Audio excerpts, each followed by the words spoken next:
৬৯,০০০ রোহিঙ্গাকে বাংলাদেশের পাসপোর্ট দেয়া হচ্ছে এমন খবরে নতুন করে আলোচনা শুরু হয়েছে। গত ১.৫ বছরে অন্তর্বর্তীকালীন সরকারের বেশ কিছু সাফল্য আছে, কিন্তু এই শেষ সময়ে এসে সবচেয়ে খারাপ কাজটি করেছে অন্তর্বর্তীকালীন সরকার। বাংলাদেশ থেকে বিভিন্ন অবৈধ পথে সৌদি আরবে যাওয়া ৬৯,০০০ রোহিঙ্গাকে বাংলাদেশি পাসপোর্ট দেওয়া হবে। আমি এই সিদ্ধান্তের তীব্র নিন্দা এবং প্রতিবাদ জানাচ্ছি। রোহিঙ্গাদেরকে কেন বাংলাদেশের নাগরিকত্ব দেওয়া হচ্ছে? যেই রোহিঙ্গাদেরকে শেখ হাসিনা বাংলাদেশে এনে রেখে গিয়েছিল এবং তা একটি গলার কাঁটা হিসেবে বাংলাদেশে আটকে আছে, আমরা এখন চেষ্টা করছি কিভাবে এই রোহিঙ্গাদেরকে মিয়ানমারে ফেরত পাঠানো যায়।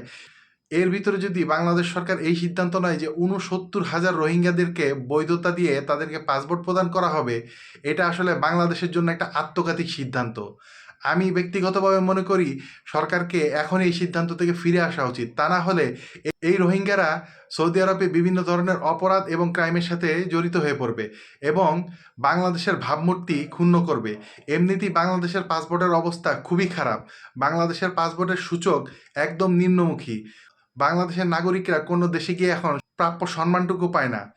এরপর যদি এই ৬৯,০০০ রোহিঙ্গারা বিভিন্ন দেশে গিয়ে বাংলাদেশের পাসপোর্ট ব্যবহার করে কোনো অপরাধের সাথে জড়িত হয়, এতে বাংলাদেশের ভাবমূর্তি ভবিষ্যতে মারাত্মকভাবে ক্ষুণ্ণ হওয়ার সম্ভাবনা রয়েছে।